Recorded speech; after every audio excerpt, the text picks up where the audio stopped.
لله الذي هدانا لهذا وما كنا لنهتدي لولا أن هدانا الله وأشهد أن لا إله إلا الله وحده لا شريك له وأشهد أن سيدنا مولانا بارك وسلم أما بعد.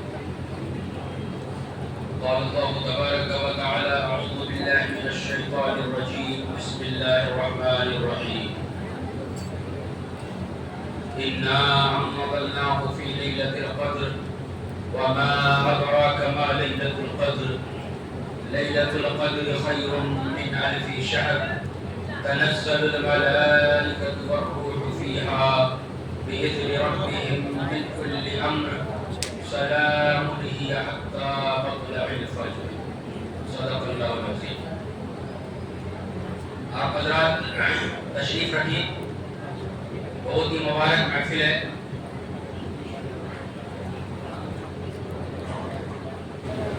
تھوڑی دیر اگر آپ ہمارا ساتھ دیں گے تو انشاءاللہ اچھی اچھی باتیں آپ کو واقعات کے ساتھ سناؤں گا انشاءاللہ.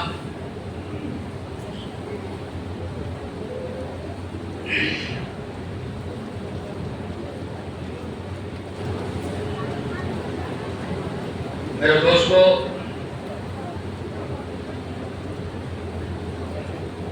جس مبارک رات میں ہم اور آپ بیٹھے ہوئے ہیں اس کو شب قدر کہا جاتا ہے، اور نبی کریم صلی اللہ علیہ وسلم نے شب قدر کے تعلق سے ارشاد فرمایا کہ تم لوگ شب قدر کو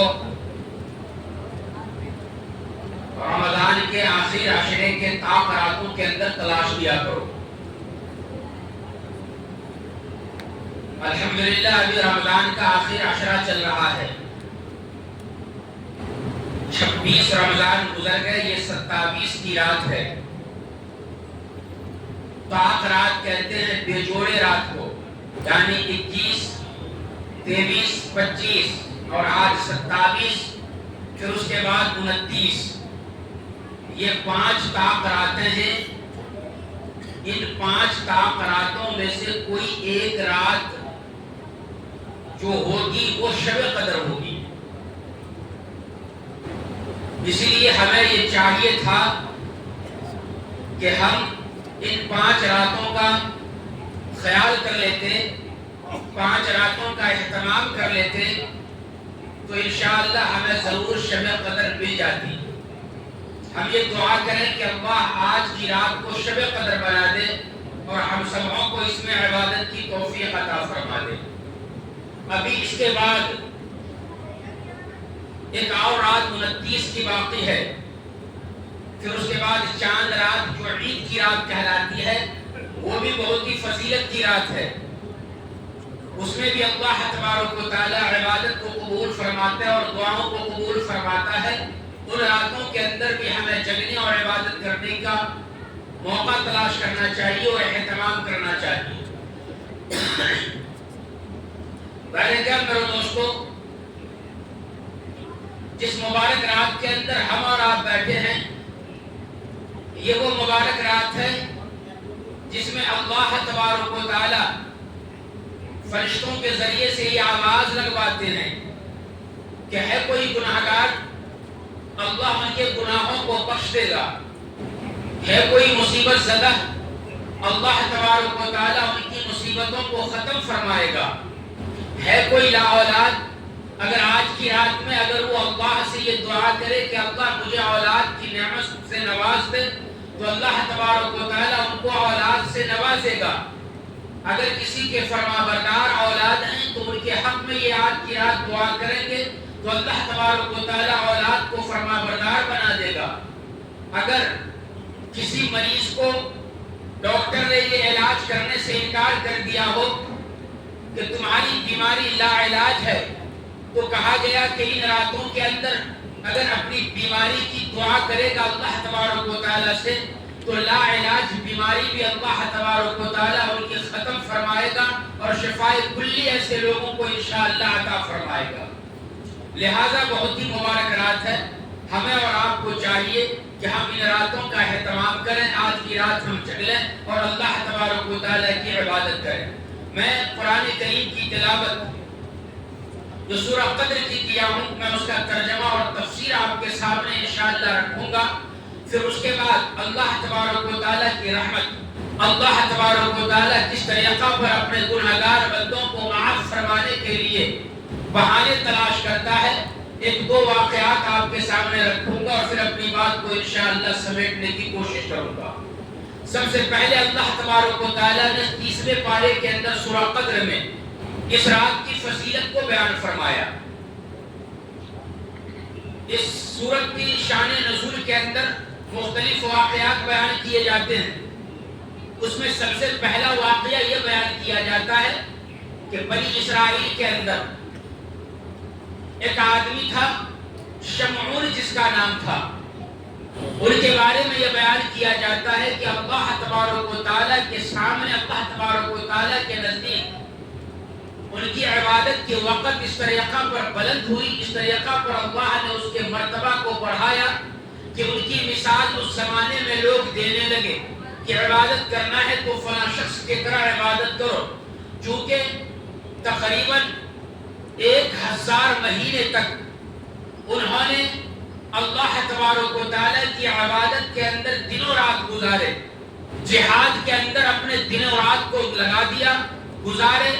اور بیان کیا جاتا ہے کہ جس گھوڑے کے اوپر وہ بیٹھ کر کے جہاد کیا کرتا تھا، اس گھوڑے کا نمدہ یعنی ان کا پاؤں جو ہے وہ ہمیشہ پسینے کے اندر رہتا تھا، یعنی ہر وقت وہ گھوڑے کو چلاتا، اس سے سفر کرتا تھا کہ اس کے پاؤں کا پسینہ کبھی سوکھتا نہیں تھا۔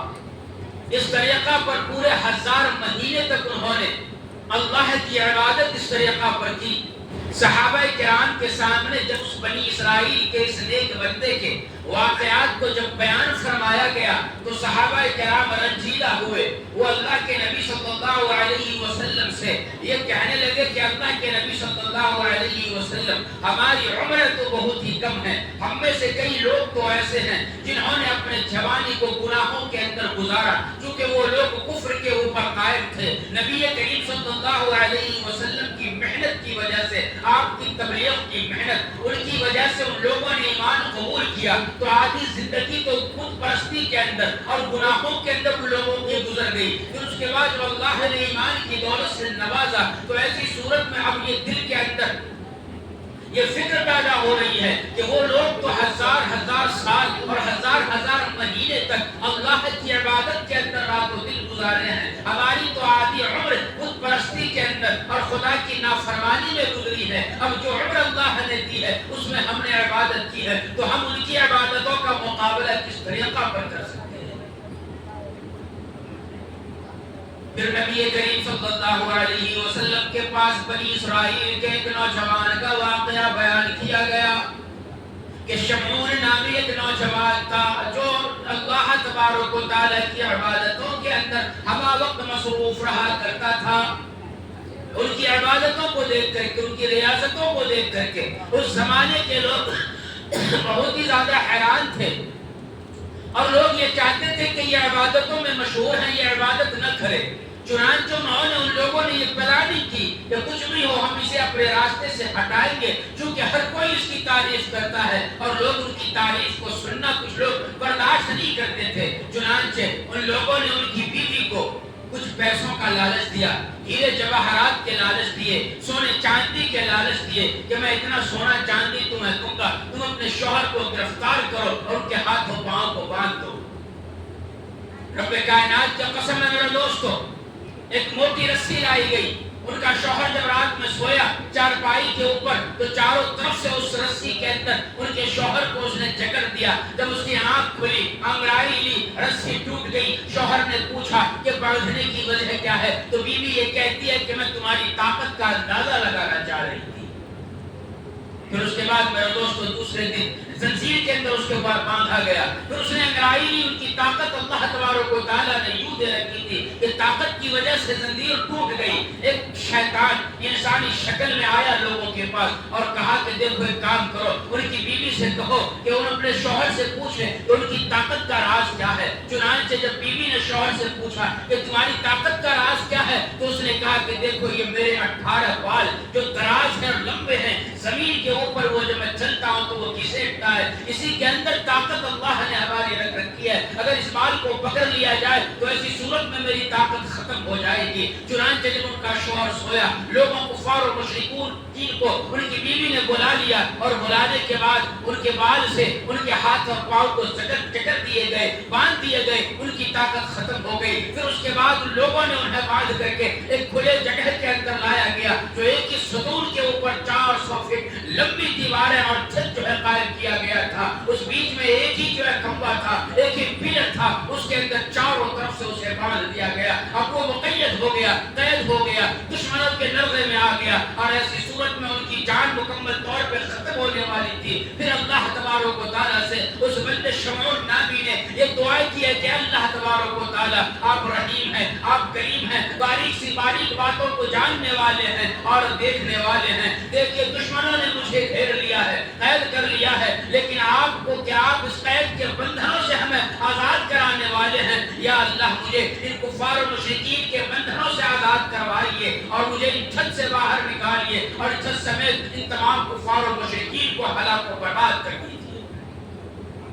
رب کائنات کی قسم ہے میرے دوستو, اللہ تبارک و تعالیٰ نے اس مرد مجاہد کی دعا کو قبول فرما لیا. اس سے ہمیں یہ پتا چلا کہ مسلمانوں کی جماعت, اگر اللہ تبارک و تعالیٰ نے اگر ہمیں مصیبتوں کے اندر مبتلا کیا ہے اور ہر چار جانب سے جب مسلمانوں کو مصیبتیں گھیر لے, تو ایسی صورت میں ہمیں چاہیے کہ ہم بھی اللہ تبارک و تعالیٰ سے لو لگائیں. جب ہم اللہ سے لو لگائیں گے, اللہ کی مدد چاہیں گے, جب بھی ہمارے اوپر اللہ نہ کرے اس طرح کی مصیبتیں آ جائے, جب بھی ہم کسی دشمنوں کے نرگے میں پھنس جائیں اور جب ہمیں اس طریقہ پر دشمن گھیر لے چاروں طرف سے, تو اس وقت میں اللہ کو یاد کریں, نعرہ تکبیر بلند کریں, اللہ تبارک و تعالیٰ سے مدد مانگیں کہ اللہ تبارک و تعالیٰ آپ میری مدد فرمائیے. چنانچہ اللہ تبارک و تعالیٰ کی مدد ضرور آئے گی اور پھر اللہ تبارک و تعالیٰ اس طریقہ پر مدد کرے گا اور دشمنوں کے نرغے سے ایسا نکالے گا کہ دشمن بھی پریشان اور آپ بھی پریشان ہو جاؤ گے. چنانچہ ایک حدیث کے اندر بیان کیا جاتا ہے, ایک صحابی رسول کو اللہ کے نبی صلی اللہ علیہ وسلم نے دشمنوں کے ساتھ بھیجا. اس نے یہ چال بازی کی کہ ہمیں ان کے ساتھ بھیج دیجیے اور میں ان کے ساتھ جا کر کے جو کچھ نیک کام کروں گا قرآن کریم کو میں سیکھوں گا. چنانچہ ایک صحابی رسول جب دشمن کے ساتھ چلنے لگے, انہیں معلوم نہیں تھا, وہ منافق انسان تھا. جب جنگل کا سفر طے ہونے لگا تو ایسی صورت میں اس نے اس صحابی رسول کو پکڑ لیا اور مارنے کی تھالی, کمر سے خنجر نکالا اور اس کے اوپر حملہ کرنے والا ہے. صحابی رسول نے جب یہ دیکھا کہ اب میں بچنے والا نہیں ہوں, تو ایسی صورت میں صحابی رسول نے اللہ تبارک و تعالیٰ سے التجا کی, اللہ تبارک و تعالیٰ سے دعا کی اور ارشاد فرمایا کہ اللہ تبارک و تعالیٰ میری مدد فرما. بیان فرمایا یا رحمان اغثنی. چنانچہ جب یہ ایک دفعہ یہ جملہ فرمایا تو ایسی صورت میں آواز آتی ہے, اس آواز کو وہ دشمن بھی سنتا ہے, جانی دشمن, وہ صحابی رسول بھی سنتا ہے کہ کوئی آواز دے رہا ہے کہ میں ابھی آنے والا ہوں. وہ دشمن چوکنا ہو جاتا ہے, کبھی پیچھے دیکھتا ہے, کبھی سامنے دیکھتا ہے, کبھی دائیں طرف دیکھتا ہے, کچھ آواز تو آ رہی ہے لیکن کوئی انسان نظر نہیں آ رہا ہے. پھر اس کے بعد دوسری دفعہ وہ صحابی رسول اللہ تبارک و تعالیٰ کی مدد مانگتا ہے, یا رحمان اغثنی. پھر اس کے بعد دوسری دفعہ بھی آواز آتی ہے کہ میں ابھی آ رہا ہوں آپ کی مدد کے لیے. پھر تیسری دفعہ آواز دی جاتی ہے اور تیسری بار اس طریقہ پر ایک تلوار جو ہے غیب سے نمودار ہوتا ہے اور دشمن کے گلے کے اوپر پڑتا ہے. فوراً وہ نیچے جو ہے بے ہوش ہو جاتا ہے, مر جاتا ہے. اس کے بعد وہ تلوار غائب ہو کر کے جب چلنے لگتا ہے تو یہ صحابی رسول آواز دیتے ہیں کہ بھلا بتلاؤ تو صحیح, مدد کے لیے آئے ہو, ہم نے اللہ کی مدد مانگی تھی, اللہ نے مدد کے لیے آپ کو بھیجا ہے, لیکن بتلاؤ تو صحیح کہ تم کہاں سے آئے ہو. 3 بار آواز دینے کے بعد تم نمودار ہوئے ہو. وہ کہتے ہیں, آواز آتی ہے کہ جب پہلی بار تم نے آواز دیا تھا اللہ تبارک و تعالیٰ سے مدد طلب کی تھی, اس وقت میں عرش کے اوپر تھا. جب دوسری بار آواز دیا تو میں جو ہے گٹ کے اوپر آ گیا. جب تیسری بار آواز دیا تو میں دشمن کے سامنے کھڑا ہو گیا. تو الغرض میرے دوستو, جب بھی مصیبتیں ہمیں گھیر لے اور دشمنوں کا غلبہ ہمارے اوپر آ جائے, دشمنوں کے جھنڈ میں ہم اور آپ اللہ نہ کرے چلے جائے, اللہ کو اس وقت میں پکاریے جس طریقہ پر صحابی رسول کے ساتھ اللہ نے مدد فرمائی، اور جس طریقہ پر شمعون نامی اس شخص بنی اسرائیل کے ساتھ اللہ تبارک و تعالیٰ نے مدد فرمائی ہے، اسی طریقہ پر انشاءاللہ آج کے مسلمانوں کے ساتھ بھی اس کلمات کو دہرانے کی وجہ سے اور بار بار اللہ کو یاد کرنے کی وجہ سے اللہ تبارک و تعالیٰ ضرور مدد فرمائے گا۔ چنانچہ اللہ تبارک و تعالیٰ نے اس بنی اسرائیل کے نوجوان کی دعا کو قبول فرما لیا۔ چھت سمیت اللہ تبارک و تعالیٰ نے کفار و مشرکین کو ہلاک و برباد کر دیا، ہلاک و برباد ہو گیا اس نوجوان کی، اللہ نے اس کو بچا لیا۔ تو جب نبی کریم صلی اللہ علیہ وسلم کے پاس اس واقعہ کو بیان کیا گیا، صحابہ کرام موجود ہیں، تو نبی کریم صلی اللہ علیہ وسلم بھی سوچ کے اندر مبتلا ہے کہ آخر ان کا مقابلہ عبادت کے اعتبار سے کس طریقہ پر کیا جائے، کیونکہ صحابہ کرام کے دل کے اندر ہمہ وقت یہ بات رہا کرتی تھی کہ ہم عبادتوں میں ایک دوسرے سے آگے بڑھ جائیں۔ جس طریقہ پر آج ہم مسلمانوں کے دلوں میں یہ بات رہتی ہے کہ دنیا کے اعتبار سے ہم آگے بڑھیں، کہ اگر ان کے پاس اتنا دولت ہے تو ہمارے پاس اس سے کہیں زیادہ دولت آ جائے، اگر فلاں کے پاس اتنی پراپرٹی ہے تو ہمارے پاس اس سے زیادہ آ جائے۔ آج ہم مسلمان اس فکر میں رہتے ہیں، لیکن صحابہ کرام اس فکر میں رہتے تھے کہ اگر وہ 4 سنتیں زیادہ پڑھ رہا ہے تو میں 8 سنتیں ان سے زیادہ پڑھوں۔ یہ اس طریقہ پر عبادتوں کے اندر وہ لوگ ریس لگایا کرتے تھے، ایک دوسرے سے آگے بڑھنے کی کوشش کیا کرتے تھے۔ یہی وجہ ہے کہ جب صحابہ کرام کے سامنے بنی اسرائیل کی عبادتوں کا ذکر ہو رہا ہے تو افسوس کر رہے ہیں، اللہ سے دعا کر رہے ہیں اور نبی کریم سے فریاد کر رہے ہیں کہ کیا اللہ تبارک و تعالیٰ ہماری عمر کو بھی کم فرمایا ہے، عبادتیں بھی ہم کم کرتے ہیں، ہم عبادتوں میں ان کا مقابلہ کس طریقہ پر کریں گے۔ چنانچہ اللہ تبارک و تعالیٰ نے حضرت جبرائیل امین کو حکم دیا کہ اے جبرائیل جاؤ میرے محمد مصطفیٰ صلی اللہ علیہ وسلم کے پاس اور یہ سورہ قدر لے کر کے جاؤ۔ چنانچہ سورہ قدر لے کر کے حاضر ہوئے، جس کے اندر اللہ تبارک و تعالیٰ نے ارشاد فرما دیا کہ دیکھو تمہاری عمر چہ جائے کہ دوسرے امتیوں سے کم ہے، لیکن اسی عمر کے اندر اگر تم نے شب قدر کے اندر اگر جگ کر کے اللہ کی عبادت کر لی تو تم ان عبادت گزاروں سے تمہارا مرتبہ اللہ تبارک و تعالیٰ آگے بڑھا دے گا۔ چنانچہ میرے دوستو اس واسطے اللہ تبارک و تعالیٰ نے سورہ قدر کو نازل فرمایا۔ اِنَّا أَنزَلْنَاهُ فِي لَيْلَةِ الْقَدْرِ، اس پہلی آیت کے اندر اللہ تبارک و تعالیٰ کا یہ ارشاد ہے کہ بے شک ہم نے قرآن کریم کو سورہ قدر کے اندر نازل فرمایا ہے، لہذا میرے دوستو ہمیں چاہیے کہ ان راتوں کے اندر جو مابقیہ رات ابھی باقی ہیں اور آج کی رات ہے، ہمیں قرآن کریم کی تلاوت کے اندر زیادہ سے زیادہ اوقات لگانا ہے، چونکہ اللہ تبارک و تعالیٰ نے لوح محفوظ کے اندر جو قرآن کریم کو اللہ نے محفوظ رکھا تھا، سورہ قدر اور اسی مبارک رات کے اندر مکمل قرآن کریم کو اللہ تبارک و تعالیٰ نے لوح محفوظ سے سوائے دنیا کے اوپر نازل فرمایا۔ لہذا ہمیں اور آپ کو چاہیے کہ ہم پروگرام ختم ہونے کے بعد قرآن کریم کی تلاوت نوافل ادا کرنے کے بعد قرآن کریم کی تلاوت ہم زیادہ سے زیادہ کریں، چونکہ قرآن کا رشتہ بہت ہی زیادہ مضبوط ہے۔ قرآن کا تعلق کہ قرآن سے جب ہم اپنا رشتہ جوڑیں گے، جب اپنا تعلقات جوڑیں گے تو ایسی صورت میں یہی قرآن کریم میرے دوستو قبر کے اندر روشنی کا کام بھی دے گا، شفاعت کا کام بھی انشاءاللہ عطا فرمائے گا۔ چنانچہ آقا دو جہاں محمد مصطفیٰ صلی اللہ علیہ وسلم نے ارشاد فرمایا کہ او مسلمانوں تم رات میں سونے سے پہلے سورہ ملک کی تلاوت کر لیا کرو۔ سورہ ملک 29ویں پارے کے اندر سب سے پہلا سورہ ہے، جب اس کی تلاوت کریں گے اپنی عادت ہم بنا لیں گے۔ تو آقا صلی اللہ علیہ وسلم نے ارشاد فرمایا کہ جب بندہ دنیا سے رخصت ہو جائے گا، آنکھیں بند ہو جائیں گی، رشتہ دار قبر کے اندر ڈال کر کے چھوڑ کر کے چلے آئیں گے، اور جب فرشتے ان سے سوال کرنے کے لیے آئیں گے تو ایسی صورت میں یہ قرآن کریم کی تلاوت کرنے والا اور سورہ ملک کی تلاوت کرنے والا قبر کے اندر آئے گا اور فرشتوں کے درمیان وہ کھڑا ہو جائے گا۔ فرشتے پوچھیں گے کہ ارے بھائی تو کون ہے؟ وہ کہے گا کہ میں سورہ ملک ہوں، کیوں آئے ہو؟ تو کہے گا کہ دنیا کے اندر یہ اللہ کا بندہ مجھے تلاوت کیا کرتا تھا، کبھی مجھے چھوڑا اکیلا نہیں کرتا تھا، جب یہ اندھیرے کوٹھری کے اندر آ گیا ہے تو بھلا بتلاؤ میں انہیں کس طریقہ پر اکیلا چھوڑوں؟ اب تو میں جب تک یہ جنت میں اسے داخل نہ کر دو اس وقت تک میں ان کا ساتھ چھوڑنے والا نہیں۔ تو میرے دوستو قرآن کریم کی تلاوت اپنی زندگی کے اندر ہم بنا لیں، اپنا لیں، ہم عادت بنا لیں۔ اب جو مابقیہ دن اور رات رہ گئے ہیں، ہمیں چاہیے کہ ہم قرآن سے اپنے آپ کو جوڑیں، ہم تلاوت کرتے رہیں، ہم تلاوت دنیا میں کریں گے تو اللہ تبارک و تعالیٰ قبر کا ساتھی قرآن کریم کو بنائے گا انشاءاللہ۔ تو میرے دوستو قرآن کریم کو اس مبارک رات کے اندر اللہ تبارک و تعالیٰ نے نازل فرمایا۔ پھر اللہ تبارک و تعالیٰ یہ کہتے ہیں وَمَا أَدْرَاكَ مَا لَيْلَةُ الْقَدْرِ، آپ کو معلوم ہے لیلۃ القدر کیا ہے؟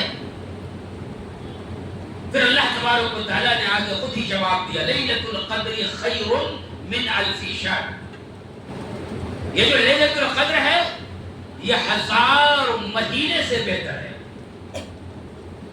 1000 مہینے کا اگر آپ حساب کریں گے تو تقریباً 83 سال اور 4 مہینہ، بلکہ اس سے بھی زیادہ جو ہے وہ بنتی ہے۔ زیادہ کتنا ہے وہ اللہ کو معلوم ہے، کسی انسان کو نہیں معلوم۔ ایک رات آپ کو عبادت کرنی ہے اور کتنا ثواب ملے گا؟ 83 سال 4 مہینہ، بلکہ اس سے بھی زیادہ ہے۔ ایک انسان کتنا زندہ رہتا ہے؟ اگر اپنی عمر کی 50 اگر اس نے لگا دی تو وہ قسمت والا ہے کہ اس سے آگے وہ جا رہا ہے، ورنہ آج کل تو 85 بڑی مشکل سے لگتی ہے۔ ہمارے کئی بڑے بزرگ 70 75 80 سال کے لیے بیٹھے ہوئے ہیں، اللہ ان کی عمر میں برکت عطا فرمائے اور ہم سب کی عمر کو بھی اللہ وہاں تک لے جائے۔ کیا بھائی زندہ نہیں رہنا زیادہ زندہ؟ تو آمین تو کہیے۔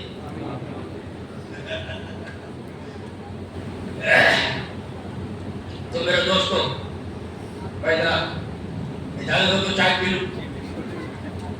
3 دوست بیٹھے بات کر رہے تھے، جب چائے آئی پورا پانی کہیں جائیے گا مت، چونکہ ڈر لگنے لگتا ہے جب چائے آتی ہے تو چائے کے چکر میں کہیں آپ لوگ چھوڑ کے نہ پاتے ہیں۔ 3 دوست چائے پی رہے تھے،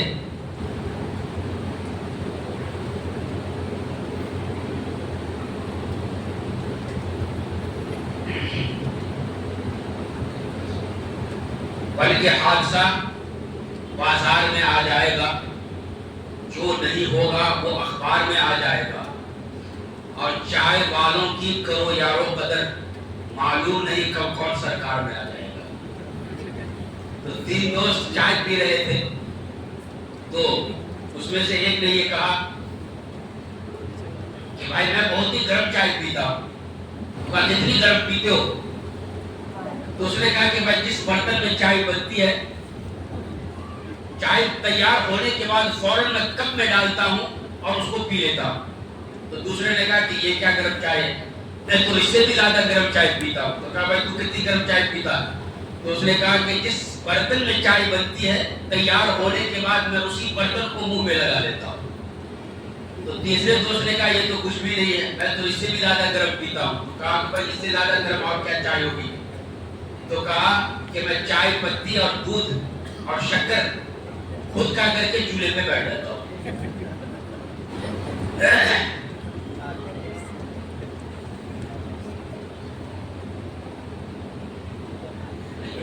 الحمدللہ۔ ہاں تو میں یہ عرض کر رہا تھا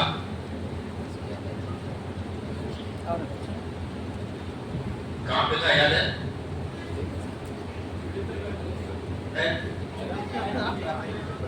نہیں اس سے چائے پینے سے پہلے جی ہاں، تو اللہ تبارک و تعالیٰ نے جو مبارک یہ رات ہے لیلۃ القدر، اس کے بارے میں خود بیان فرمایا کہ لیلۃ القدر جو ہے وہ 1000 مہینے سے بہتر ہے۔ ہمارا ایک رات اگر اللہ کی عبادت ہم کر لیں گے تو 1000 مہینے سے بہتر عبادت کرنے کا ثواب اللہ تبارک و تعالیٰ ہمیں عطا فرمائے۔ یہ آفر اللہ تبارک و تعالیٰ نے ہمیں اور آپ کو عطا فرمایا ہے۔ رمضان کا مہینہ ہے، ہر کوئی عید سے پہلے کپڑے اپنے لیے، گھر والوں کے لیے، بچوں کے لیے خریدتا ہے، پھر دوسرے سے پوچھتا ہے کہ بھائی کون سے مال کے اندر آفر آیا ہوا ہے، لگا ہوا ہے. جہاں بھی اگر آفر ہو تو ہم اس دکان میں جا کر کے خریدنے کی کوشش کرتے ہیں کہ بھائی یہاں پہ آفر ہے، کم پیسوں کے اندر خریداری ہو جائے گی اور زیادہ ہم خرید سکتے ہیں. تو دنیا کے اندر اگر کوئی آفر دیتا ہے تو ہم اس کے لینے کے لیے لائن لگاتے ہیں. یہاں تو اللہ تبارک و تعالیٰ نے ہمیں اور آپ کو آفر دے دیا ہے کہ ہم تھوڑی محنت کریں گے اور زیادہ ہم اللہ تبارک و تعالیٰ ہمیں انعامات سے نوازے گا. اگر آج دنیا کے اندر جس کمپنی کے اندر ہم اور آپ کام کرتے ہو، وہ کمپنی کا مالک اگر یہ آفر آپ کو دے دے کہ آپ 1 گھنٹہ کام کرو گے، 2 گھنٹے تک آپ کو جو ہے سیلری دی جائے گی، تو آدمی سوچے گا یار 1 گھنٹہ کریں گے 2 گھنٹے کا ملے گا، چلو کر لیں گے. پھر اس کے بعد اگر اور آپ کو مزید آفر دے دیا کہ تم 1 گھنٹہ کریں گے 5 گھنٹے کا کام کرنے کے برابر تمہیں پیسہ دیا جائے گا، تو ہر کوئی کہے گا بیماری کے اندر چیزائے کے مبتلا ہو، وہ یہ کہے گا یار بیماری تو علاج کرا لیں گے، تھوڑا برداشت کر لیں گے بیماری کو، 1 گھنٹہ کام کریں گے 5 گھنٹے کی سیلری ملے گی. اس طریقہ پر وہ جو ہے 5 گھنٹہ کس طریقہ پر وہ گزار لے گا اور سیلری لے گا، ہمیں پتہ نہیں چلے گا. تو میرے دوستو یاد رکھو، دنیا میں چند پیسوں کے لیے جب ایک انسان اس طریقہ پر کر سکتا ہے کہ رات کی اگر ڈیوٹی لگ گئی تو پوری رات ہم جو ہے ڈیوٹی کے اندر جب تھوڑے پیسوں کے لیے ہم گوا دیتے ہیں اور گزار دیتے ہیں، پھر اس کے بعد اگر ڈیوٹی اگر لگ گئی اور پیسہ اس کے اوپر بڑھ گیا تو ہم خوشی رات کو جگنا ہم گوارا کر لیتے ہیں. تو پھر اللہ تبارک و تعالیٰ نے تو وعدہ کر رکھا ہے کہ اگر تم ان راتوں کے اندر جگیں گے، اللہ کی عبادت کریں گے، تمہیں محنت کچھ بھی نہیں کرنا ہے، نیند کو برداشت کرنی ہے، اپنی جگہ پہ بیٹھ جانا ہے، مصلی پہ بیٹھ جانا ہے، 2 رکعت نفل نماز پڑھنی ہے، قرآن کریم کی تلاوت کرنی ہے، ذکر و اذکار کرنی ہے، اور اس کے علاوہ اللہ تبارک و تعالیٰ سے رو کر کے دعائیں کرنی ہے. اگر ان تمام کاموں کے اندر اگر ہم نے ان مبارک راتوں کو گزار لیا، آج کی رات ہے، پھر اس کے بعد آنے والی 29 کی رات ہے، پھر اس کے بعد آنے والی میرے دوستو عید کی رات ہے، ان راتوں کو اگر ہم نے اس طریقہ پر عبادت میں گزارا ہے تو پھر اللہ تبارک و تعالیٰ نے ارشاد فرمایا قرآن کریم کے اندر کہ 1000 مہینہ سے بہتر ہے جو 1000 مہینہ عبادت کرنے کا جو ثواب ملے گا، اللہ تبارک و تعالیٰ اس تھوڑے سے حصے کے اندر وہ ثواب عبادت کرنے والوں کو عطا فرمائے گا. اتنا مبارک رات ہے میرے دوستوں. لیکن ہم مسلمانوں کا حال کیا ہے کہ ہم مسلمان یہاں بھی بیٹھیں گے اور ختم ہونے کے ساتھ ہی دوستوں کو ہم فون کریں گے، رشتہ داروں کو ہم فون کریں گے، بھائی تو کہاں ہے، کس مسجد میں جگ رہا ہے، چلو یہاں پہ آ جاؤ، یہاں سیری کا انتظام ہے، فلاں کا انتظام ہے، اور بیٹھ کر کے ہم باتیں کریں گے. میرے دوستوں یہ وقت ان لوگوں سے آپ پوچھیں تصورات کی دنیا میں جو گزشتہ سال آپ کے ساتھ بیٹھے ہوئے تھے، لیکن آج بدقسمتی سے وہ نہیں ہمارے درمیان، قبر میں جا چکے ہیں، وہ ہمارے درمیان نہیں ہیں. لہذا جب اللہ نے ہمیں موقع دیا ہے تو ان کا ہم بھرپور فائدہ اٹھائیں. میرے دوستو اللہ تبارک و تعالیٰ سے ہم رو کر کے یہ دعائیں کریں کہ اللہ ہمارے گناہوں کو معاف فرمائے، اللہ ہمارے گناہوں کو معاف فرمائے. گناہوں کو بخشنے کے لیے اللہ تبارک و تعالیٰ آج کی مبارک رات رکھی ہے. ہم گناہوں سے توبہ کریں گے، اللہ ہمارے توبہ کو قبول فرمائے گا. حضرت مالک بن دینار رحمۃ اللہ علیہ ان کے بارے میں بیان کیا جاتا ہے، یہ کہتے ہیں کہ ہماری ایک چھوٹی بچی تھی، نہایت ہی چھوٹی تھی، میں اس بچی سے بہت ہی زیادہ پیار کرتا تھا، دلی لگاؤ تھا. حضرت مالک بن دینار رحمۃ اللہ علیہ شروع میں ان کی حالت ایسی تھی کہ وہ شراب نوشی کے اندر اپنی زندگی کو گزارا کرتا تھا. بیان فرماتے ہیں کہ جب میری چھوٹی بچی تقریباً 5 سال کی تھی، جب میں شراب کی باٹل لے کر کے بیٹھتا تو ایسی صورت میں وہ آتی اور آنے کے بعد کبھی ہنسی مذاق ہمارے ساتھ ہماری داڑھیوں سے کھیلا کرتی، کپڑوں سے کھیلا کرتی، اور کبھی وہ ہاتھ مارتی تو وہ گلاس ٹوٹ کر کے نیچے گرتا، لیکن کبھی میں اسے نفرت کی نظر سے یا غصے کی نظر سے نہیں دیکھتا، چونکہ میں اس پیاری بیٹی سے بہت ہی زیادہ محبت کیا کرتا تھا. لیکن ایک دن اچانک ایسا ہوا کہ طبیعت خراب ہوئی اور ان کا انتقال ہو گیا. میں بہت ہی زیادہ رنجیدہ ہوا، میرے بہت ہی زیادہ غم مجھے پہنچا. لیکن ایک دفعہ جب اللہ کسی کو ہدایت دینا چاہتا ہے تو بہانے تلاش کرتا ہے. اسے ان کا یہ کہنا ہے کہ میں نے خواب میں دیکھا، میں یہ خواب میں دیکھ رہا ہوں کہ ایک سانپ بڑا اژدہا ہے جو حضرت مالک بن دینار رحمۃ اللہ علیہ کے پیچھے پڑا ہوا ہے، قریب ہے کہ وہ اسے کاٹ کھائے گا، اسے پکڑ لے گا، اسے لوچ لے گا. وہ بھاگ رہا ہے. رب کائنات کی قسم ہے جب وہ بھاگ رہے ہیں تو ایسی صورت میں راستے میں ایک ضعیف آدمی جو سفید کپڑا میں مکمل طور پہ ملبوس ہے ایک راستے میں پڑا ہوا ملا، نہایت ہی کمزور ہے، ان کے پاس دوڑتا دوڑتا گیا اور کہنے لگا کہ او بابا جان مجھے بچا دو، میرے پیچھے یہ سانپ پڑا ہوا ہے، اس نے تو مجھے کاٹ ہی کھانا ہے، ذرا کچھ بتلا دو اس سانپ سے مجھے بچا دو۔ وہ یہ کہتا ہے کہ بھائی میں بہت ہی کمزور ہوں، میں اس سانپ کا مقابلہ ہرگز نہیں کر سکتا، ہاں البتہ تجھے بچانے کی تدبیر مجھے سمجھ میں آئی ہے، تم ایک کام کرو، تم آگے دوڑ کر کے چلے جاؤ، وہ پہاڑ ہے اس پہاڑ کے پیچھے ہو سکتا ہے کہ تمہاری کچھ امانتیں موجود ہوں گی، وہی تمہارے کام آ جائے۔ چنانچہ حضرت مالک بن دینار رحمت اللہ علیہ دوڑتے دوڑتے اس پہاڑ کے اوپر چڑھ گئے۔ جب پہاڑ کے اوپر چڑھے تو ایسی صورت میں دیکھا کہ سامنے پہاڑ کے نیچے مکمل طور پہ آگ چل رہی ہے۔ اب وہ آگ کے نیچے گرنے ہی والا تھا کہ اس نے اپنے آپ کو بچایا، کنٹرول کیا، پھر وہاں سے واپس آیا، قریب میں سانپ پہنچ چکا تھا، وہ سانپ سے بچانے کے لیے پھر وہ پہاڑ سے نیچے اترتے ہیں اور اترنے کے بعد پھر اسی راستے سے گزرتے ہیں۔ وہی بوڑھا اور ضعیف آدمی راستے میں پڑا ہوا ملا، وہاں جا کر کے اس سے منتیں کی، ہاتھ جوڑا اور کہا کہ بابا جان مجھے بچا لو، یہ سانپ مجھے کاٹ کھائے گا، لیکن پھر وہ وہی جواب دیتا ہے کہ میں تمہیں ہرگز نہیں بچا سکتا کیونکہ وہ سانپ میرے سے زیادہ طاقتور ہے اور میں بہت ہی زیادہ کمزور ہوں، میں اس کا مقابلہ ہرگز نہیں کر سکتا۔ ایک کام کرو، دوسری پہاڑی کے اوپر تم چلے جاؤ، ہو سکتا ہے تمہاری امانت وہاں پہ کچھ موجود ہو جو تمہیں اس طریقہ پر بچا لے، وہاں پہ تمہارے بچنے اور بچانے کا انتظام ہوگا۔ رب کائنات کی قسم ہے میرے دوستو، حضرت مالک بن دینار رحمت اللہ علیہ بیان فرماتے ہیں کہ میں وہاں سے دوڑتا ہوا گیا، میرے پیچھے سانپ اژدہا مکمل طور پہ وہ ریس لگا رہا ہے، میں آگے آگے ہوں، وہ اژدہا میرے پیچھے پیچھے ہے، اگر میں کہیں رکوں اور تو ایسی صورت میں فوراً ہمارے اوپر وہ حملہ کرنے کی کوشش کرتا ہے، میری جان پہ بنی ہوئی ہے۔ میں چنانچہ اس کے بعد جب آگے بڑھا دوڑتا گیا تو ایک پہاڑ مجھے نظر آیا، پہاڑ کے نیچے چھوٹے چھوٹے کمرے لگے ہوئے تھے اور کمرے بنے ہوئے تھے، کھڑکیاں اس کے اوپر لگی ہوئی تھی، پردے اس کے اوپر لگے ہوئے تھے، چراغ اور موم بتیاں وہاں پہ چھوٹے چھوٹے روشنیاں کا انتظام تھا۔ چنانچہ جب مجھے پریشان حال میں کسی ایک شخص نے دیکھا تو ایسی صورت میں اس نے آواز دی کہ ارے وہ بچیوں، وہ بچوں، تم دوڑ کر کے اپنے اپنے روم سے باہر آؤ، دیکھو ایک پریشان آدمی یہاں پہ کھڑا ہے، اگر تم اس کی مدد کر سکتے ہو تو مدد کرو۔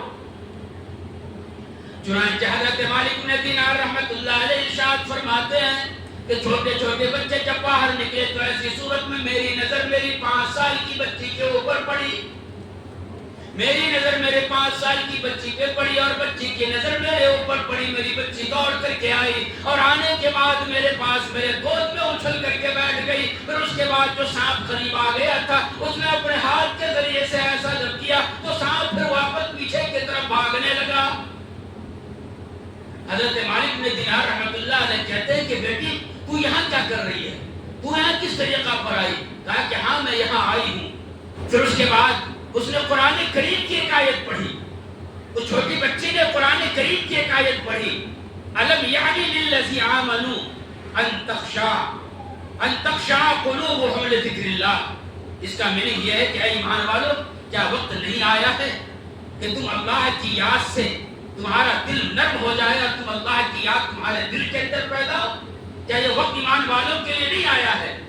تو حضرت مالک بن دینار کہتے ہیں کہ ہاں وہ وقت آ گیا ہے، میں توبہ کرتا ہوں، آج کے بعد میں کوئی گناہ کا کام نہیں کروں گا۔ لیکن میری بیٹی تم یہ بتلاؤ کہ تم یہاں پہنچی کیسے اور قرآن کریم کی آیت تمہیں یاد کس طریقہ پر ہوا؟ وہ کہتے ہیں کہ یہ وہ تمام بچے ہیں جن کے چھوٹے چھوٹے بچے دنیا میں انتقال کر گئے ہیں، ان بچوں کو اللہ نے یہاں جمع فرمایا ہے، قرآن کریم کی تعلیم یہاں پہ دی جاتی ہے، انہیں یاد کرایا جاتا ہے۔ یہ بچے یہاں آنے کے بعد اپنے ماں باپ کا انتظار کرتے ہیں کہ اگر وہ کسی مصیبت کے اندر مبتلا ہو تو یہ بچے ان کو ان مصیبت سے نکالیں گے، اور آخرت کے اندر جب ماں باپ بھی آ جائیں گے تو ایسی صورت میں یہ بچے ان کے لیے اللہ تبارک و تعالیٰ سے سفارش کریں گے۔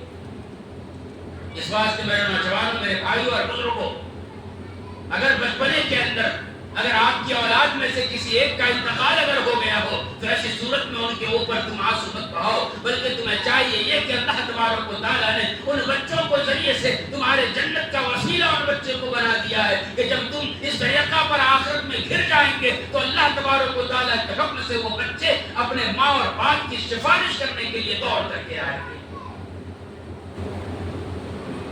پھر حضرت مالک بن دینار رحمت اللہ علیہ پوچھتے ہیں کہ میری بیٹی تم یہ بتلاؤ کہ راستے کے اندر ایک بوڑھے آدمی سے میری ملاقات ہوئی تھی، میں نے ان سے بارہا کہا کہ آپ میری مدد کرو، لیکن وہ مدد کرنے کو تیار نہیں۔ اس نے کہا کہ میں کمزور ہوں اور یہ اژدہا سے میں مقابلہ نہیں کر سکتا، تو بھلا مجھے بتلاؤ کہ یہ اژدہا کیا ہے اور بوڑھا آدمی کون تھا؟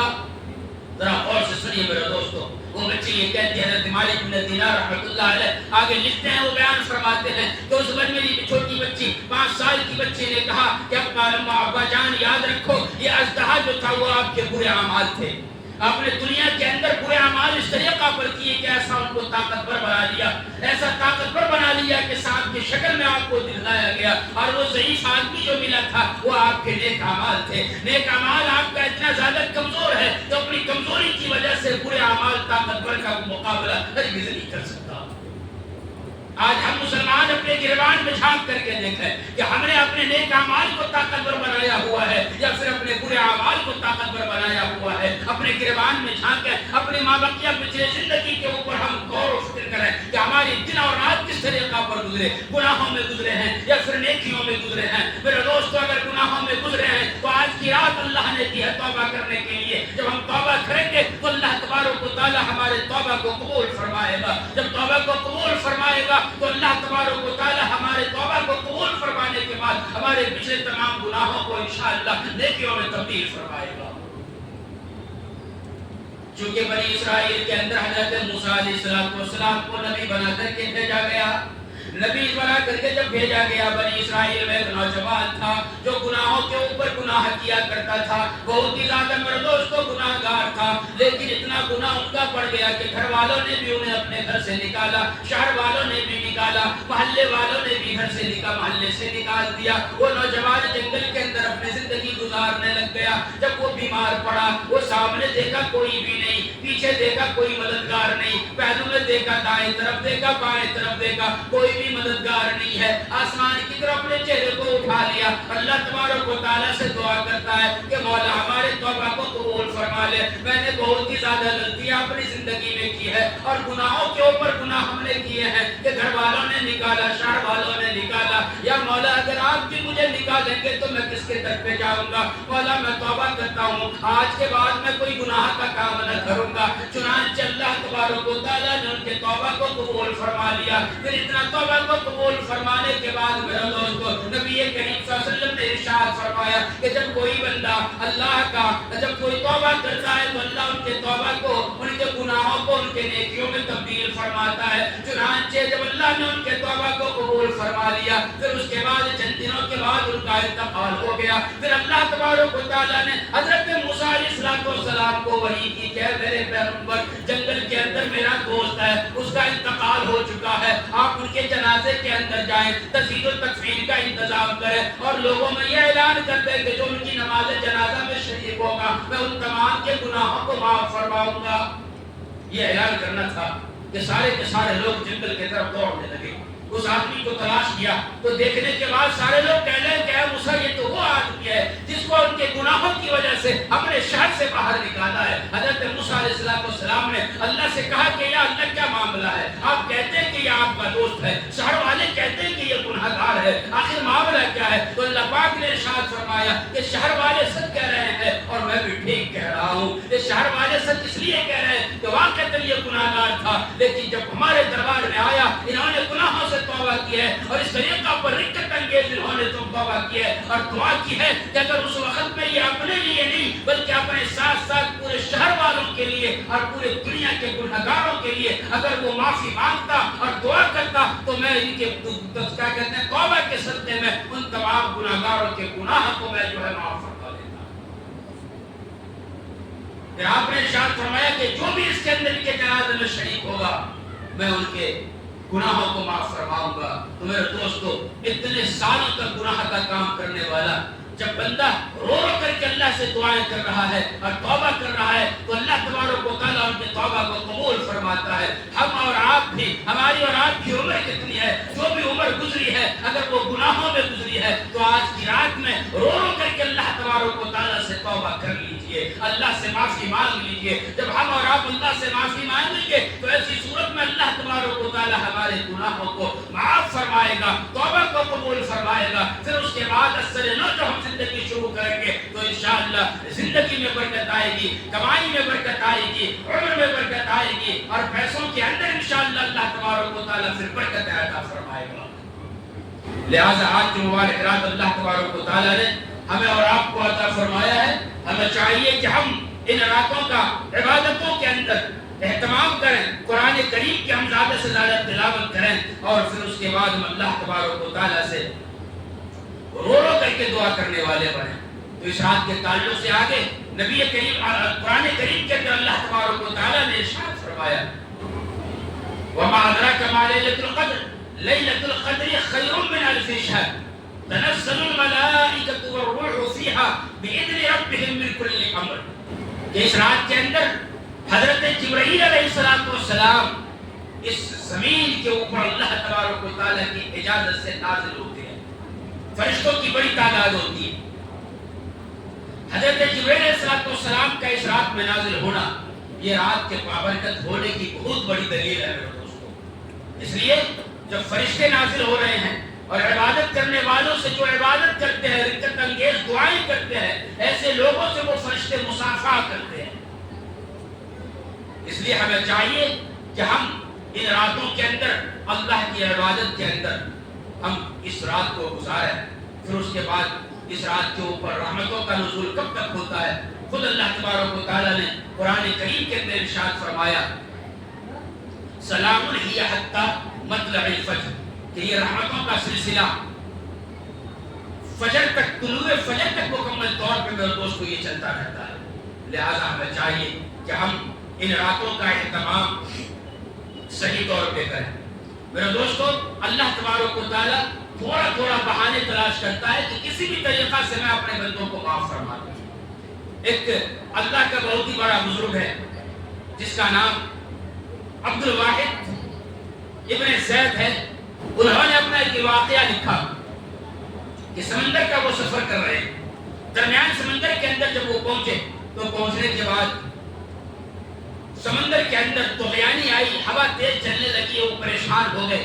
جزیرہ ایک نظر آیا، چنانچہ وہ سوکھی جگہ پہ جا کر کے تھوڑی دیر ٹھہرے اور لوگوں سے اپنے ساتھیوں سے کہا کہ ہم یہاں پہ رکتے ہیں، اور رکنے کے بعد جب یہ طوفان ختم ہو جائے گا اس کے بعد ہم یہاں سے جائیں گے. چنانچہ وہ بیان کرتے ہیں عبد الواحد ابن زید رضی اللہ کیا کہتے ہیں رحمۃ اللہ علیہ کہ جب میں وہاں پہ گیا تو ہم نے ایک آدمی کو دیکھا جو بتوں کی عبادت کرتا ہے، بت کو اپنے ہاتھ سے بناتا ہے، ان کو اپنے سامنے رکھ کر کے اس کی عبادت کر رہا ہے. چنانچہ یہ حضرت ان کے پاس پہنچے اور پہنچنے کے بعد کہا کہ بھائی تم یہ کیا کر رہے ہو؟ تم ایک اللہ کی عبادت کرو. جس اللہ نے تمہیں بھی پیدا کیا، ہمیں بھی پیدا کیا، سمندر کو بھی پیدا کیا، آسمان و زمین کو بھی پیدا کیا. چنانچہ ان کے یہ کہنے کے بعد ان کی بات مان لیے، اور ماننے کے بعد میرا دوست کو اس نے کہا کہ ٹھیک ہے میں آپ کی بات مان لیتا ہوں. چنانچہ قرآن کریم کی کچھ آیتیں ان کو سکھلا دی گئی، قرآن کریم کی وہ تلاوت کرنے لگے. سورہ کہف کی تلاوت ان کو سکھلا دیا گیا، سورہ کہف کی وہ تلاوت کرنے لگ گئے میرا دوستو. پھر اس کے بعد رات کا حصہ جب آیا تو وہ لوگ سونے لگے تو وہ ساتھی یہ کہتے ہیں غیر مسلم کہ بھائی کیا تمہارا خدا بھی سوتا ہے؟ اس نے کہا کہ نہیں ہمارا خدا تو نہیں سوتا. آیت کیا کہتے ہیں آیت الکرسی کی تلاوت اس نے کی. اس کے اندر کہا گیا کہ اللہ تبارک و تعالیٰ کو اونگ تک نہیں آتی، وہ سوتے نہیں ہے.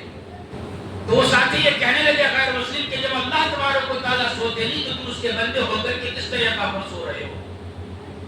چنانچہ پھر اس کے بعد رات گزر گئی.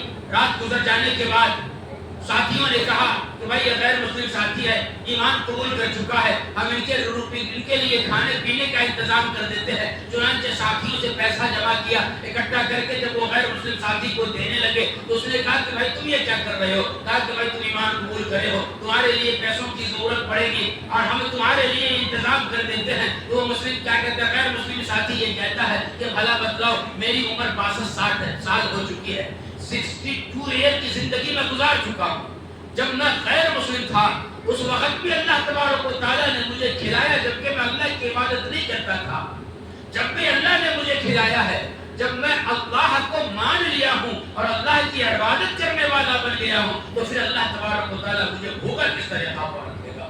یہ ایمان کی مضبوطی دیکھ کر کے وہ تمام کے تمام حضرات پریشان ہو گئے کہ ان کے ایمان کے اندر مضبوطی اس طریقہ پر آ گئی ہے. اتنی بات ہو گئی. پھر اس کے بعد تقریباً 3 دن تک وہ لوگ وہاں پہ پھنسے رہے اور وہیں پہ رہے، رات و دن رہے. ایک رات جب یہ کہتے ہیں حضرت عبدالواحد بن زید رحمۃ اللہ علیہ کہتے ہیں کہ جب مجھے رات میں آنکھ لگی تو میں نے یہ خواب میں دیکھا کہ کیا کہتے ہیں جنت کے اندر میں جو ہے داخل ہو چکا ہوں اور وہاں پہ ایک حور سے ملاقات ہوئی ہے. وہ اللہ تبارک و تعالیٰ سے دعا کر رہی ہے کہ اللہ تبارک و تعالیٰ مجھے میرے شوہر سے ملاقات کرا دے. پھر اس کے بعد اس کی نظر میرے اوپر پڑی تو وہ کہتے ہیں کہ عبدالواحد میرا شوہر کہاں ہے، کس طریقہ پر وہ دنیا میں رہ رہا ہے، وہ کیوں نہیں آ رہا ہے. وہ بالکل حیران و پریشان ہو گئے، حیران و پریشان ہو گئے کہ یہ کن کی بات ہو رہی ہے. چنانچہ میرے دوستو پھر اس کے بعد آگے کا سلسلہ وہ بیان فرماتے ہیں کہ جب میں اس کے بعد پھر جب آگے جب میں سویا تو اس کے بعد میں نے یہ دیکھا کہ وہ آدمی کا انتقال ہو چکا ہے اور وہ اپنے شوہر کے کو حور جو ہے اپنے شوہر کے ساتھ جو بیٹھی ہے. تو چنانچہ میں نے دیکھا کہ وہی غیر مسلم ہمارا ساتھی ہے. چنانچہ جب میری آنکھ بیدار ہوئی، جب میں نیند سے بیدار ہوا، اس آدمی سے جا کر کے ملاقات کیا تو اس نے کہا کہ بھائی کیا بات ہے، تم اس طریقہ پر جنت کے اندر حور کے ساتھ ہو. چنانچہ اس نے کہا کہ میں نے اللہ تبارک و تعالیٰ نے مجھے کلمہ پڑھنے کی توفیق عطا فرما دی ہے، میرے گناہوں کو اللہ نے معاف فرما دیا ہے اور اس طریقہ پر میں مسلمان ہو چکا ہوں. تو میرے دوستو یاد رکھو جو اللہ تبارک و تعالیٰ کسی کے گناہوں کو معاف فرماتا ہے، جب وہ توبہ کرتا ہے اور ایمان قبول کر لیتا ہے، مسلمانوں ہو اگر وہ توبہ کرتا ہے تو اللہ ان کے تمام گناہوں کو معاف فرماتا ہے. تو پھر انعامات اس طریقہ پر اللہ تبارک و تعالیٰ آخرت میں ان کو عطا فرماتا ہے. بات حور کی آئی تو ایک لطیفہ آپ کو سنایا چلتا ہوں. ایک نوجوان کی شادی ہوئی، نوکری لگی ہوئی تھی. جب بھی وہ آفس کو جاتا تو ان کی بیوی کا فون آتا، اجی کہاں ہو؟ بھائی آفس میں ہو. تو کسی دوسرے کی آواز نہیں آ رہی نا، تو بھائی میں اپنے کیبن میں بیٹھا ہوا ہوں، جاب پہ ہوں، نوکری کر رہا ہوں. تو کبھی جو ہے وہ ویڈیو کال کرتی. تو آج ویڈیو کال کیوں کرے؟ نہیں آپ کو دیکھ کر کے کافی گھنٹے گزر چکے تھے، اس واسطے سوچے کہ چلو بھائی ویڈیو کال کر کے بات کر لیتی ہوں. تو یہ ویڈیو کال یہ دیکھ کر کے گھنٹے نہیں گزرے، دل کے اندر شک پیدا ہوا، دیکھے اکیلے ہے یا کسی کے ساتھ ہے. تو بیچارہ بڑا تنگ آ گیا، بار بار سنا تھا جی کہاں ہو، ذرا دیر ہو گیا تھا جی کہاں ہو، جی کہاں ہو. تو اس اجی کہاں سے بیچارہ تنگ آ گیا تو اس نے یہ کیا کہ کچھ ایسا کیا کہ مہینے کی تنخواہ ان کے پاس آنے لگی، وہ گھر کے اندر بیٹھ گئے. کچھ ایسا کاروبار کر لیا کہ کام کرنے والے کام کر رہے ہیں، مہینے کی تنخواہ ان کے پاس آ رہی ہے، وہ گھر کے اندر بیٹھ گیا. چلو بیوی بھی خوش اور اجی کہاں ہو یہ بھی سننا، جو اس کے بعد نہیں ہوا. تو اب ایک مولوی صاحب سے ملاقات ہوئی اس نوجوان کی. تو صحبت میں رہتے رہتے اس نے ان کو تہجد گزار بنا دیا. اس نوجوان کو کیا کیا؟ نمازی بنا دیا. تہجدوں کے اندر وہ اٹھنے لگا. اب جب گھر سے باہر گیا تو مسجد کو جاتا، نماز پڑھ کر کے بلا تاخیر اپنے گھر میں آتا. گھر میں جب آیا تو مصلی بچھاتا، ہاتھ میں تسبیح لے لیتا، مصلی پہ بیٹھتا اور اللہ کرنے لگا. رات میں جب سونے کے لیے جاتا تو اچانک اٹھتا اور اٹھنے کے بعد مصلی وضو کرتا، مصلی بچھاتا اور نماز کی نیت کر کے نماز پڑھنے لگتا. تو بیچاری بیوی جو پریشان ہو گئی. دوسری عورتیں کہتی ہیں تمہارا شوہر تو بہت ہی متقی پرہیزگار بن گیا. تو وہاں بھی ان کو شک، کہنے لگے حجی کچھ بھی متقی پرہیزگار نہیں ہے. آج کل ہمارے شوہر حور کے انتظار میں ہیں، وہ نماز پڑھ رہے ہیں کہ ہمارے چھوڑ کر کے وہ حور سے وہ شادی کر لیں. تو یہ شک کی بیماری جو ہوتی ہے وہ اگر کسی کے دل میں پیدا ہو جائے تو ایسی صورت میں وہ بیماری ختم ہونے والی نہیں ہوتی. اس لیے شادی شدہ لوگ بیٹھے ہوئے ہیں، اپنی بیوی کی قدر کر لو. اگر وہ شک بھی آپ کے اوپر کرے تو ہنسی اور مذاق کے طور باتوں کو لے لو اور دل کے اوپر مت لو، بلکہ اپنے کام سے کام کرتے رہو. ایک بیچارے اپنے بیوی سے بہت ہی زیادہ پریشان ہو گیا، اتنا پریشان ہوا، اتنا ستائی اس کی بیوی کہ وہ مجبوری میں اللہ کے سامنے ہاتھ اٹھاتا، یا اللہ. اب آگے آپ سوچ لیجیے، بیچارے کے ایک دل کی دھڑکن بیوی کی ختم ہو گئی، بند ہو گئی. تو بیچارہ بڑا خوش ہوا، چلو چھٹکارا ملا. جنازہ تیار ہوا، کفن کا انتظام ہوا، ڈولے کے اندر بیوی کی لاش کو رکھا اور لے کر کے چلے جانے لگا. رات کے اندھیرے میں اس کا ڈولا کسی کھمبے سے جا کر کے ٹکرا گیا. کھمبے سے ٹکرایا، ڈولا نیچے گرا اور اس کی بیوی زندہ ہو گئی. اور جب بیوی زندہ ہو گئی تو بیچارہ پریشان، اچھا یہ کیا کر رہے ہیں؟ ایسا گھر کو آؤ بتاتی ہوں۔ بیچارہ بڑا پریشان ہوا، یار یہ تو مر گئی تھی پھر سے زندہ کیسے ہو گئی؟ کئی سالوں کے بعد حقیقت میں مر گئی۔ تو اس آدمی کو یقین نہیں آیا کہ یہ مرا ہوگا، جلدی جلدی رات ہی میں اس کو نہلایا دھلایا، کفن کا کپڑا پہنایا، ڈولے کے اوپر رکھا، لے کر کے جا رہا ہے۔ ہر رشتہ دار کلمہ پڑھ رہا ہے اور یہ آدمی کہہ رہا ہے کھمبا بچا کے۔ ہر کوئی کلمہ پڑھ رہا ہے، یہ آدمی کہہ رہا ہے کھمبا بچا کے۔ تو ایک آدمی اجنبی نے پوچھا ہے بھائی ایسے وقت میں کلمہ پڑھا جاتا ہے، ہر کوئی پڑھ رہا ہے لیکن تم کہہ رہے ہو کھمبا بچا کے، کھمبا بچا کے، یہ کیا ہے کھمبا بچا کے؟ تو کہا بھائی اس سے پہلے بھی یہ مر چکی تھی اور کھمبے سے ٹکر کھانے کے بعد یہ زندہ ہو چکی تھی، میں یہ رسک دوبارہ لینا نہیں چاہتا، اس لیے کھمبا بچا کے جلدی سے لے کر کے چلو۔ تو میرے دوستو، اللہ تبارک و تعالیٰ سب کو شریف بیوی عطا فرمائے، اتنی بھی بیکار نہیں ہوا کرتی ہیں جتنا واقعات کے اندر بیان کر دیا جاتا ہے۔ ان عورتوں کا احسان ہر مردوں کے اوپر بہت ہی زیادہ ہوا کرتا ہے۔ آپ کا کپڑا دھلتی ہے، آپ کے بچوں کو سنبھالتی ہیں، آپ کے لیے کھانا بناتی ہے، آپ کے غائبانے میں آپ کے گھر کو سنبھالتی ہے۔ یہ تمام احسانات عورتوں کا بیویوں کا شوہروں کے اوپر ہوتا ہے، اور شوہروں کا احسان بھی میرے دوستوں بیویوں کے اوپر ہوتا ہے۔ عورتوں کو بھی تمام باتوں کو سمجھنا چاہیے، اس واسطے دونوں ایک دوسروں کو لے کر کے ہم چلیں اور محبت و پیار کا اظہار ایک دوسرے سے کرتے رہیں تو گھر انشاءاللہ جنت بنے گا، اور اللہ تبارک و تعالی ہر کسی کو جنت کا مزہ اسی دنیا کے اندر جو ہے عطا فرمائے، آمین ثم آمین۔ تو میرے دوستو، اس طریقہ پر جو اللہ نے ہمیں مبارک رات عطا فرمائی ہے، اس مبارک رات میں اللہ تبارک و تعالی کی ہم عبادت کرنے والے بنے، توبہ و استغفار کریں، اور بہت ساری باتیں ہیں لیکن چونکہ عبادت کرنی ہے، اور میں نے کہا تھا آپ سے کہ میں مختصر آپ کے سامنے جو ہے بیان کروں گا، اور تقریباً میرے خیال سے مختصر ہو گیا، لیکن بسا اوقات کبھی کبھی مولوی کا مختصر بڑا خطرناک ہوا کرتا ہے۔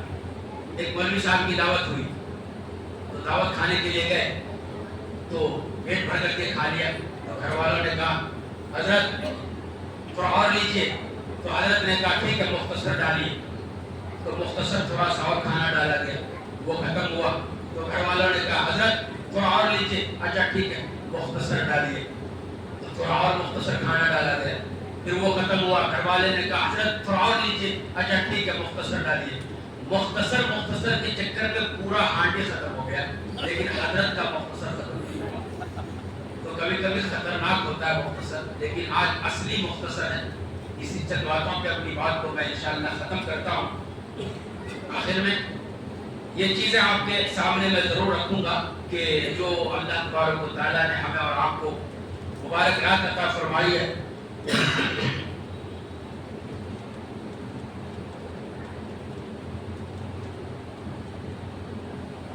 ابھی طریقہ بتلانے لگا ہوں کیا ہمیں کرنا ہے یہ رات میں۔ تو نبی کریم صلی اللہ علیہ وسلم اس رات میں خود بھی جگتے تھے، اپنے گھر والوں کو بھی جگاتے تھے، اور نفلی عبادت اپنے گھر کے اندر کیا کرتے تھے۔ ایک جگہ پہ بیان فرمایا کہ اپنے گھر کو قبرستان نہ بناؤ، یعنی اپنے گھر کے اندر نفلی عبادت سنت وغیرہ اپنے گھر کے اندر پڑھا کرو۔ لہٰذا ہمیں چاہیے کہ ہم اپنے گھر میں بھی اپنے بیوی بچوں کے ساتھ نفلی عبادت کا اہتمام کریں۔ اپنے بچوں کو آج ان راتوں کے اندر ہم جگ کر کے عبادت کر کے بتلائیں کہ ان رات میں جگ کر کے گھوما نہیں جاتا بلکہ جگ کر کے عبادت کی جاتی ہے۔ آج ہم لوگوں نے انعام دے دیا ہے جگنے کی رات ہے۔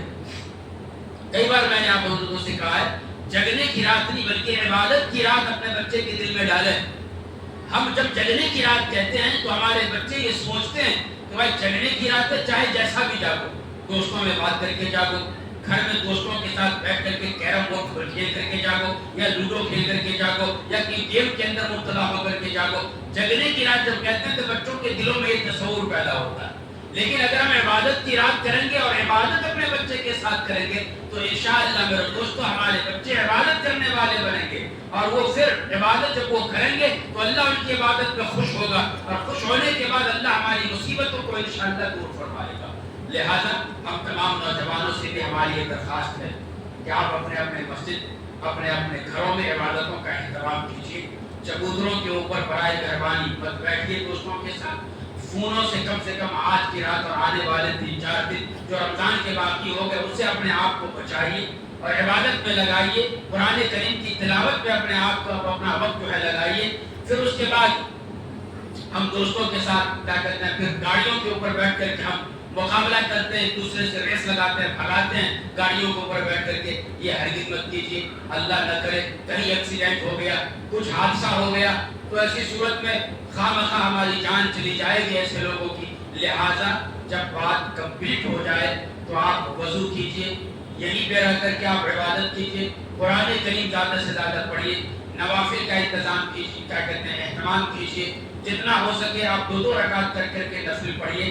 اگر صلاۃ التسبیح پڑھنا چاہتے ہیں تو صلاۃ التسبیح پڑھیے، اس کا طریقہ گزشتہ جو جگنے کی رات کا عبادت کی رات تھی شب برات اور اس کے پہلے جو ہے شب معراج، اس کے اندر جو ہے اس طریقے کو بدلا دیا گیا تھا، اس طریقے کے اوپر آپ لوگ جو ہے ان عبادت کو صلاۃ التسبیح کو پڑھیے۔ اللہ تعالی ہم سبوں کو توفیق عطا فرمائے۔ دعاؤں کا اہتمام کیجیے، بیٹھے دعا کریں گے انشاءاللہ، دعا کریں گے۔ آپ دعا کے اندر جو ہے آپ بہت ہی گری و زاری سے دعا کیجیے، اللہ تبارک و تعالی انشاءاللہ ہماری دعا کو قبول فرمائے۔ ایک بار درود شریف پڑھ لیجیے۔